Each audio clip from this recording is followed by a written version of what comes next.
నమస్కారం, welcome to I dream. ధర్మ మార్గం కార్యక్రమానికి స్వాగతం. నేను మీ విజిత. ప్రస్తుతం మనతో పాటు ఉన్నారు ప్రముఖ జ్యోతిష్యులు అవినాష్ దాస్ గారు. ఇప్పుడు వారితో మాట్లాడి నవరాత్రి విశిష్టత గురించి అడిగి తెలుసుకుందాం. నమస్కారం అండి. నమస్కారం అండి.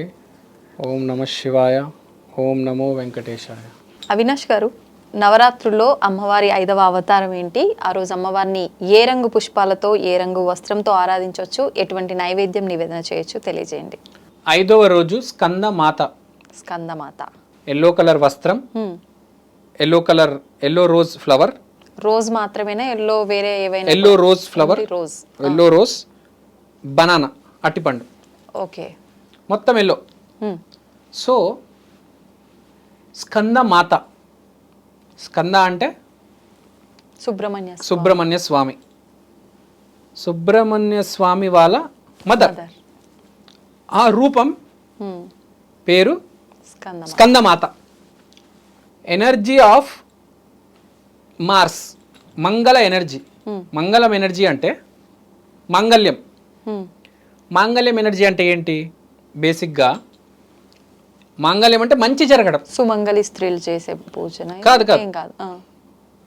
ఇప్పుడు మాంగళ్యం అంటే ఏంటి? బేసిక్గా మంచి జరగాలి, దానికోసం మంగళ వ్రతం కూడా చేస్తారు. మీరు సుమంగళి వ్రతం మీరు చెప్పినట్టు మంగళ వ్రతం కూడా చేస్తారు. ఓకే.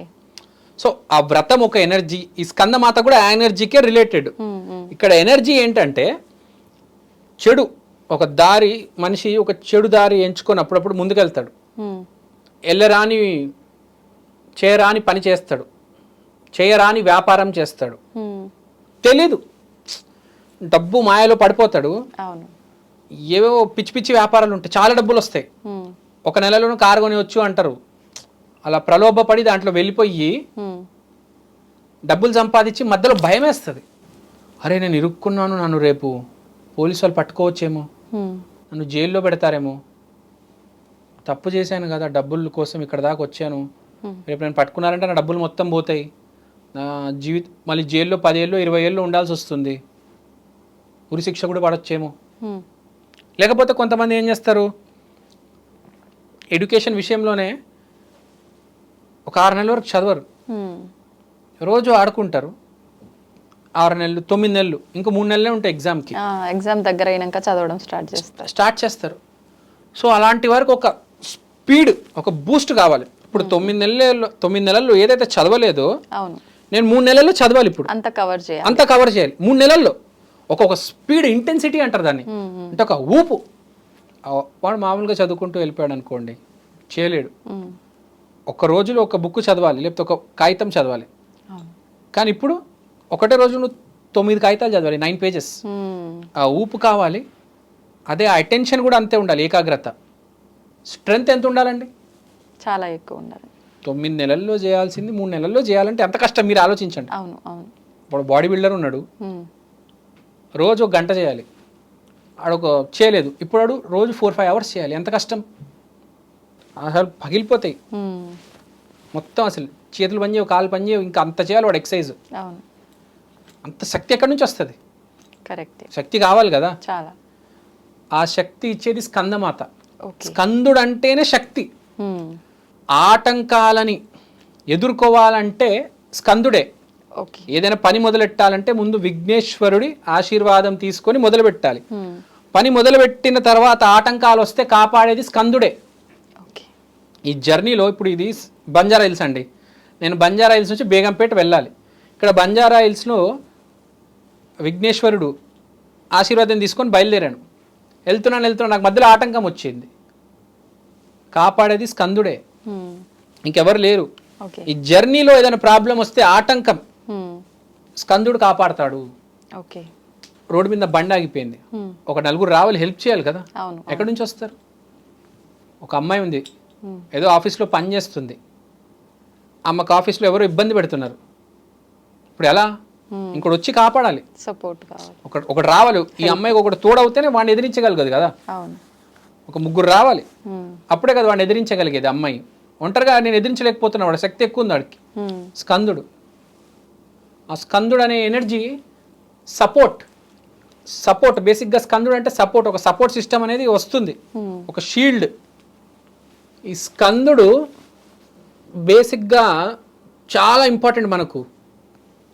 మనం పని మొదలెట్టేస్తాం బేసిక్గా, కానీ 99% మందికి ఆటంకాలు ఎదురవుతాయి కదా. ఎవడో ఒక 1% ఉంటాడు బాగా వినాయకుడు కటాక్షం ఉంటుంది, ఆటంకాలు ఉండవు, ఏముండవు, స్పీడ్గా వెళ్ళిపోతాడు. 99% మందికి ఆటంకాలు వస్తాయి. వాళ్ళని కాపాడేది స్కందుడే. స్కందుడు అనే శక్తి లేకపోతే భూమి మీద భూమి నడవదు. స్కందుడు అంత ఇంపార్టెంట్.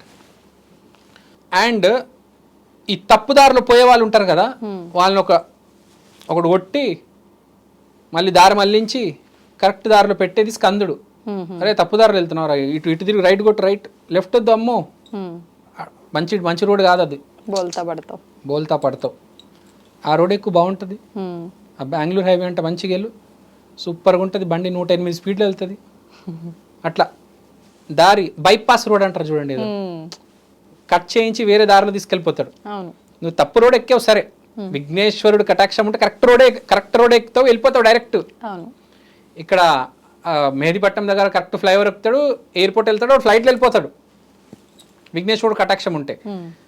నువ్వేం చేసావు, విఘ్నేశ్వరుడు కటాక్షం లేదు నీకు, నువ్వు ఫ్లైట్ ఎక్కలేకపోయావు, నువ్వు కారులో వెళ్తున్నావు సరే, కారులో వెళ్తున్నా కూడా మంచి రోడ్ ఎక్కాలి కదా, మళ్ళీ ఆ పిచ్చి రోడ్ ఏంద్రా, ముందే ఫ్లైట్ మిస్ అయిపోయింది.